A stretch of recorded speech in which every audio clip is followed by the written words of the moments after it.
everyone, and welcome to the Fatih Terim Stadium. We're here just over an hour before kick-off now.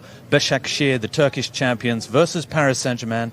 Match day 2 of the Champions League in Group H, and both these two sides, Ambre, particularly les Rouges et Bleus, last year's losing finalists, are desperate for 3 points and a first victory of this campaign. Oui, en effet. Bonsoir Roby, bonsoir à tous. Bienvenue ici au stade Fatih Terim. Ce soir, nous allons vivre ensemble l'avant-match de la deuxième journée de phase de groupe de Ligue des Champions du Paris Saint-Germain. Ce sera donc face aux Turcs de Basaksehir. Et en effet, comme le disait Roby, ce sera une opposition de style ce soir, mais surtout deux équipes qui courent après leur premier point dans cette campagne européenne, parce que les Turcs, eux, Roby, s'étaient également inclinés sur la pelouse de Leipzig. That's right, a 2-0 loss for Basaksehir in their first ever Champions League match.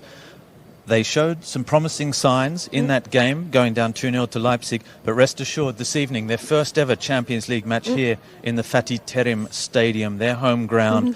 They will be desperate for the 3 points, and it's going to be a big challenge for Paris Saint-Germain, but a challenge that Thomas Tuchel and his men say they are ready to accept. Oui, c'est vrai que le stade Fatih Terim ce soir va accueillir son tout premier match de Ligue des Champions de son histoire. Alors je parlais d'une opposition, mais c'est également une opposition sur le CV, Roby, parce que le Paris Saint-Germain participe quand même à sa 13e campagne européenne. On parle du finaliste européen qui va donc affronter une équipe qui n'a jamais participé depuis sa création en 2014 à la plus prestigieuse des compétitions. Mais Thomas Tuchel se méfie quand même, et il l'a bien dit, attention, cet adversaire sera redoutable. Ce soir, ça promet de l'intensité sur le rectangle vert, et force est de constater que pour l'instant, le Paris Saint-Germain cherche lui aussi sa première victoire de la saison en Europe. And to do it, we have the starting 11 for both Ah, sides. voilà, on est là pour ça. Shall we just go straight away and announce it? I'll just pass the starting 11 to Ambre, maybe. Are you ready to go? Or shall we share it? Ouais, on partage, évidemment. Okay. Je commence. Okay, Les honneurs à moi-même, Roby. Alors déjà, ce qu'on peut dire, il était incertain et il n'a pas disputé dans la peau d'un titulaire le dernier match. Il fait son retour dans les cages parisiennes. Évidemment, l'homme de la Ligue des Champions, Keylor Navas, sera le portier ce soir. That's right, 3-time winner of the Champions League. Keylor Navas, he wasn't there against Dijon, but he returns to the starting 11 this evening. Flat 4 at the back, Alessandro Florenzi at the right, Danilo Pereira and Presnel Kimpembe in the middle, and Levin Kurzawa, who we know is still serving a domestic suspension, but available. He plays his second consecutive Champions League game at left back. Vous l'avez compris, du coup, ce sera bien 4-4-2 comme l'a dit Roby. Le retour donc de Florenzi sur le flanc droit, le retour de suspension par rapport à la Ligue 1 de Levin Kurzawa sur le flanc gauche, et une charnière qui avait déjà été expérimentée face à Dijon, Presnel Kimpembe, aux côtés de Danilo. Pour le milieu de terrain, eh bien, ouais, on a la musique, on commence à se mettre dans l'ambiance, Roby. Now it's really starting to happen. Voilà. Du coup, le 4-4-2, eh bien, les deux milieux de terrain, eh bien, ce sera le capitaine Marquinhos aux côtés de l'Espagnol Ander Herrera, Roby. That's right, Marquinhos wearing the captain's armband, playing in midfield, just as it was against Dijon on the last weekend, on Saturday night. Paris Saint-Germain, a 4-0 victory, plenty of goals, 2 doubles from Mbappe and Keane, and a clean sheet for that defence, which was Sergio Rico, exactly this time. So, Ander Herrera partnering Marquinhos in the middle, and on the right, Angel Di Maria, who, like Levin Kurzawa, has a domestic ban after the game against Marseille, but plays his second consecutive Champions League match as well. And on the left, Neymar, who is in superb form once again against Dijon, and we'll be hoping for more of the same from him. Vous l'avez compris, des deux côtés, les ailiers, eh bien du côté droit, c'est la patte gauche d'Angel Di Maria qu'on va retrouver. Lui aussi fait donc son retour de suspension par rapport au championnat domestique. Et sur le côté gauche, eh bien c'est un Neymar Junior, on l'a dit, qui est dans une forme étincelante, que ce soit du côté de la Seleção ou avec les Rouges et Bleus. On a pu l'apercevoir face à Dijon. Et puis l'attaque, eh bien les deux hommes forts ce soir, eh bien ce sont les deux qui ont marqué 4 buts à eux deux le week-end dernier. Moise Kean, la nouvelle recrue, accompagnée d'un certain Kylian Mbappé, Roby, qui pourrait briser des records ce soir. That's right. Lots of records up for stake, as there almost always are every game with Kylian Mbappé. But up front then, in this 4-4-2 formation, Moise Kean, who scored the first 2 goals very early against Dijon. He was replaced in the second half by Kylian Mbappé. Peine, hein? Exactly. For Moise Kean, inside the opening 5 minutes, and opening 10 minutes he had a double, replaced by Kylian Mbappé in the second half. Kylian helped himself to a double as well, with a couple of lovely assists from the likes of Neymar and Pablo Sarabia as well. Pablo is on the bench this evening, so Mbappé and Kean up front, and records, yes, for Kylian Mbappé. He has 19 Champions League goals at just 20 years, 306 days of age. He can eclipse the record of being the quickest, youngest man to 20 goals set by a certain Lionel Messi if he's on the score sheet today or really at any point in the next 4 matches for the Champions League. He's that far in front. C'est clair, et comme le disait Roby, Kylian Mbappé, eh bien lui à chaque match, il peut briser des records de précocité, mais cette fois ce serait pas n'importe lesquels parce qu'il pourrait faire tomber, si jamais il parvenait à faire trembler les filets ici de ce stade, eh bien il deviendrait le plus jeune joueur de l'histoire à atteindre la barre des 20 buts après avant pour le coup, un certain Lionel Messi. Voilà, et puis on sait qu'il est à 96 buts, toutes compétitions confondues avec le Paris Saint-Germain. S'il en marque 2, il deviendrait le cinquième meilleur buteur de l'histoire du club. S'il en marque 4, s'il atteint la barre des 100 buts, il deviendrait le 4e meilleur buteur. Bref, on espère que Kylian Mbappé ce soir fera parler la poudre. Exactly. Kylian also has 96 goals in 130 matches for Paris Saint-Germain. He's edging closer to Dominic Rocheteau's 100 goals in red and blue for Paris Saint-Germain. We also have, obviously, the starting 11 for our opponents this evening. Basaksehir. Shall I do the honours? Allez, Roby, I'll put on my best accent and hopefully we'll do as well as I can. Gunok, the Turkish international goalkeeper, is between the posts. It's a 4-3-3 formation. Rafael, the former Lyon man, who only joined at the start of this season, he's at right back. Martin Skirtle, the former Liverpool central defender, is in the middle, along with Epurianu. Bolingoli Mbombo is at left back. Then in midfield, the captain Topal, 34 years of age, very experienced player, over 100 European matches. Ozkan and Kaveci, who's been on the score sheet so far in the last 2 league matches as well for Basaksehir. Edin Viska, who scored a hat-trick on the weekend for Basaksehir against Antalyaspor. He is a dangerous player in this side up front. He already has 4 goals in the league this season. He's on the right side of the attack. On the left, Turuk, and through the middle, another familiar name to fans of French football, Enzo Crivelli, the former Bordeaux, Bastia and Caen striker, who is a champion as of last season when he finished as one of the top scorers for Basaksehir with 11 goals. So a 4-3-3 formation for Basaksehir against Thomas Tuchel's 4-4-2. Vous l'avez compris, un 4-3-3 pour les Turcs ce soir, donc face au 4-4-2 de Thomas Tuchel. Donc une équipe très offensive, ça nous parle un petit peu, ça sonne familier à l'oreille, notamment quand on parle de Crivelli, c'est vrai, Roby, qui a donc été champion, comme Roby le disait, avec Basaksehir cette saison. C'est un petit exploit d'ailleurs la saison dernière, 2019-2020 pour cette équipe turque, parce qu'il faut rappeler qu'il n'y avait eu que 5 clubs ici à Istanbul et en Turquie globalement dans ce pays qui avaient été sacrés jusque-là champions de la Super League. Donc Basaksehir est devenu le 6e club turc à décrocher ce titre et donc à pouvoir décrocher sa place et son ticket pour la Ligue des Champions cette saison, d'où le fait qu'ils disputent leur toute première campagne. Mais l'Europe, ils connaissent quand même la saison dernière. Ils ont été jusqu'en 8e de finale de l'Europa League, évincés finalement par Copenhague. Mais voilà, c'est un petit événement ici, un grand pour ce stade, Roby, ce soir. Absolutely, it is the big first one for them in this tournament. They do have European experience, however. They were revamped basically after a takeover. They changed their name, they changed their structure. So literally, it's a new club, but it has been around since the early 1990s, but sort of restructured and recreated in 2014. So just into its 7th season now, Basaksehir, and already it's a very ambitious club. They have their stadium, which was new at the time they were launched as well, an 18,000-seater stadium, about half the size of the Parc des Princes, a little bit less even. But it's a nice stadium, 2 tiers, and it has a nice feeling. You get the feeling as well that when it's full, it must be good here for the home games, although apparently only around 4,000 or 5,000 fans normally on average at a home game here, because we know the traditional giants in Istanbul, the likes of Fenerbahce, Besiktas, Galatasaray, they are the ones that really dominate the fan base here in Istanbul.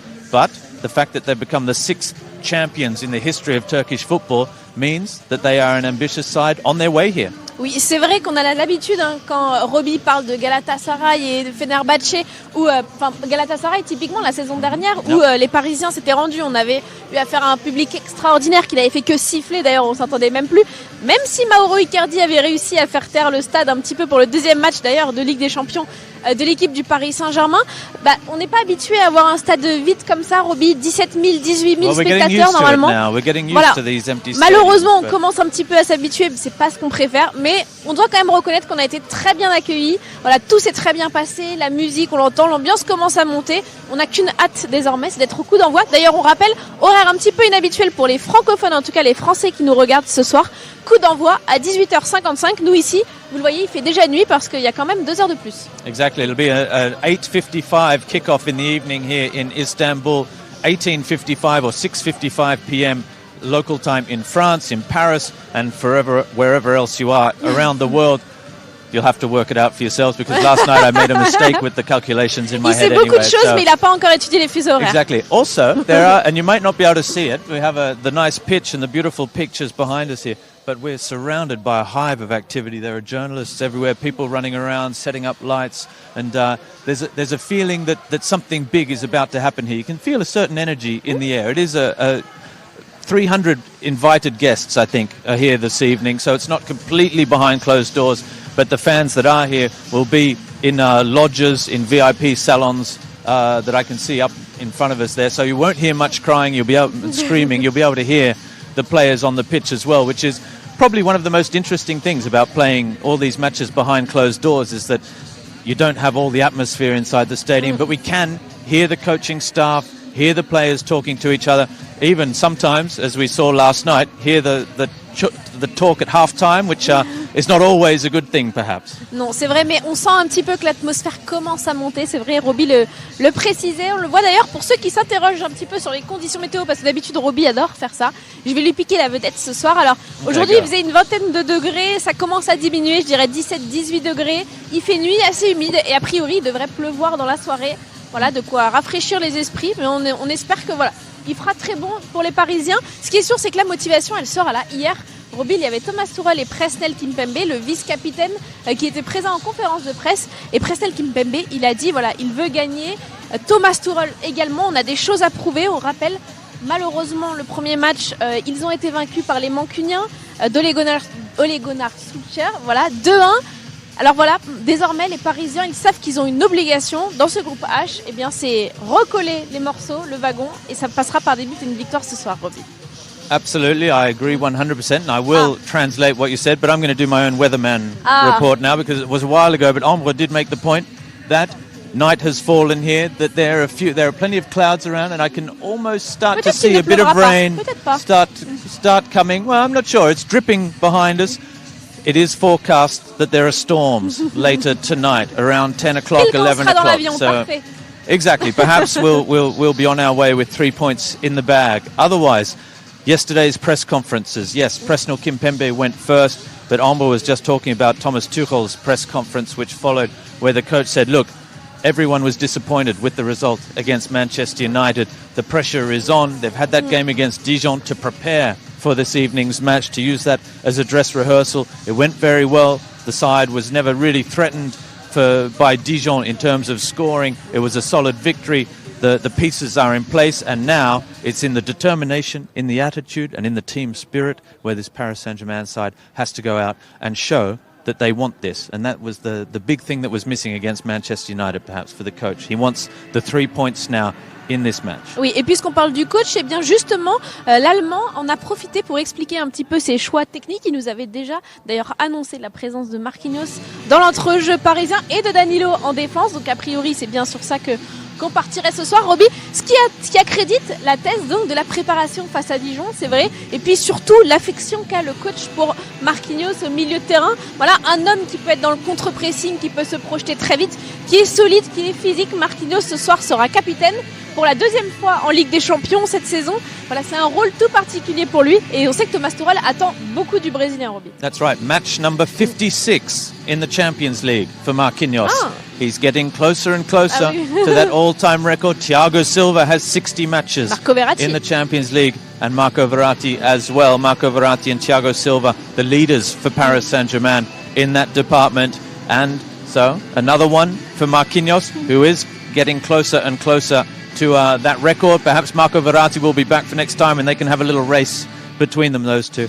Marquinhos, the coach, is a big fan of Marquinhos in defence and in midfield as well. But Presnel Kimpembe is also a big fan of Marquinhos. He said it in yesterday's press conference. It's an honour to wear the captain's armband when he can, but it's an honour to play under a captain like Marquinhos as well. They get along on the pitch and off the pitch. And Presnel was saying, basically, they have a similar profile in many regards. This desire to work hard, this desire to lead by example, to be hard workers and humble.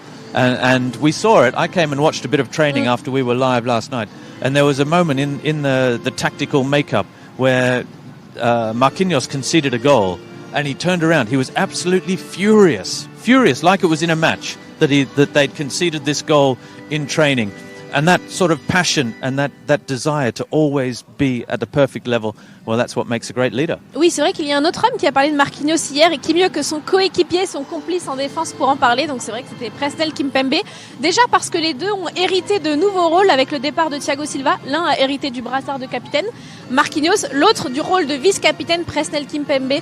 Ils ont une affection et une complicité toute particulière en défense. C'est vrai, alors déjà parce qu'ils ont partagé beaucoup la charnière centrale tous les deux. Désormais, Marquinhos évolue davantage dans un rôle vraiment hybride, mais on sait que tous les deux, voilà, dans le jeu, ça marche, ça fonctionne tout seul, ça relance les ballons. Et puis il y a la responsabilité, et ça Presnel Kimpembe en a beaucoup parlé. Tous les deux, voilà, ils ont une vraie complicité dans le capitana. Ils partagent ensemble ce rôle-là, ça se passe très bien, une très bonne entente, c'est pacifique, et c'est vrai qu'ils partagent également des valeurs, et c'est sur ce point-là que Robbie insistait. Voilà, l'humilité, le travail, l'acharnement, le leadership. Et là, Robbie prenait en exemple ce qu'on a pu voir hier après notre live, où on a la chance de pouvoir voir un petit peu les coulisses de l'entraînement, et on voit que les deux toujours s'encouragent, toujours se poussent, et surtout ils ont un professionnalisme, que ce soit le Titi ou le Titi d'adoption, parce que Marquis, on peut clairement dire que c'est un Titi d'adoption. On voit qu'ils partagent vraiment tous ces traits de caractère, et on a beaucoup de chance de les avoir dans la capitale, Robbie. Absolutely. I think we should remind our viewers and those who have just joined us that we are, of course, here. We're now almost 55 minutes exactly from kickoff here in the Fatih Terim Stadium here in Istanbul, the home of Basaksehir in their first ever Champions League campaign against Paris Saint-Germain this evening. And perhaps we should go just remind our fans of the starting 11 for Paris Saint-Germain. Would you like to do the honours? Ouais, for a 4-3-3? Alors on l'a dit, donc ce sera Keylor Navas de retour dans les cages, Alessandro Florenzi de retour au poste de latéral droit, Layvin Kurzawa de retour au poste de latéral gauche, la charnière centrale composée de Presco et de Danilo, voilà. Et puis au milieu de terrain, parce qu'on l'a dit, ce sera un 4-4-2, donc Marquinhos Herrera, épaulé sur les ailes d'un côté par Di Maria, de l'autre par Neymar, et puis un duo d'attaque qui a marqué 4 buts à eux deux, Moise Kean et Kylian Mbappé. Voilà. Exactly. On parle tellement de Presco. Il est partout, Presco. He is good. He is good. I admit. But a 4-4-2 with Moise Kean, the new boy, the Italian international, on loan from Everton, up front alongside Kylian Mbappé. A couple of milestones. We've spoken already about Kylian Mbappé and a goal, what that would mean for him and his personal record. There are a couple of other personal milestones up for grabs this evening. Keylor Navas, between the posts, his 50th UEFA Champions League match. Incroyable. A nice one for him. Already 3-time winner of the competition, plus a final last season against Bayern Munich. And in the middle of the park, Ander Herrera, who's played a lot of European football. It's his 50th European match this evening. Oui, donc ce soir, ça serait le 50e match européen d'Ander Herrera, parce qu'on se rappelle notamment de la finale, notamment d'Europe League qu'il a pu disputer avec les Red Devils. Et pour Keylor Navas, ce sera son 50e match de Ligue des Champions. L'homme aux 3 coupes aux grandes oreilles, rien que ça pour l'expérimenté costaricien, mais également des statistiques pour le reste de l'équipe, qui ont envie de prêter à l'optimisme. Robbie, il ne faut jamais trop en avoir, mais il faut quand même être confiant et être sûr de soi. Thomas Tuchel ne cesse de le rappeler. Alors, il faut l'être ce soir, parce qu'on rappelle notamment du côté de la Ligue 1, les Parisiens ont récupéré d'abord leur fauteuil de leader. Ils ont enchaîné 6 victoires, 5 clean sheets, et puis depuis le début de la saison, sur 9 matchs, c'est pas moins de 21 buts inscrits et seulement 5 encaissés. Alors voilà, on espère que la meilleure attaque du championnat français ce soir trouvera le fond des filets, Robbie. Exactly. Paris Saint-Germain, you talk about confidence and needing to bring confidence into a big game like this. Paris Saint-Germain on the back of 6 consecutive wins in Ligue 1, 20 goals scored and just 1 conceded in those 6 victories. 4 goals against Nîmes, 6 against Angers, 4 again at the weekend against Dijon. The goals are not a problem. The clean sheets are also there as well. Paris Saint-Germain with the best attack and the best defence in Ligue 1. Just 3 goals conceded, 2 of them coming in those opening 2 matches. First place in the Ligue 1 standings as well, with 18 points, level with Lille, who are also involved in European football this season. That confidence is something that's slowly coming back for Basaksehir as well. We spoke about it yesterday, and perhaps we should just remind our viewers as well that this Basaksehir side started a bit of a championship hangover, if you like. They lost their first 3 matches, having obviously celebrated their title, and the stadium here is just covered with photos of their title celebrations and photos of many players that we recognise as well. Gaël Clichy, was here last season. There's Emmanuel Adebayor was here, another player who played here in the past. So plenty of Et des photos d'un familiar faces. certain Melvou Terding également qu'on peut voir. Exactly, Mev. We just saw his photo when he signed his contract here a couple of years ago as well. So always a link with Paris Saint-Germain.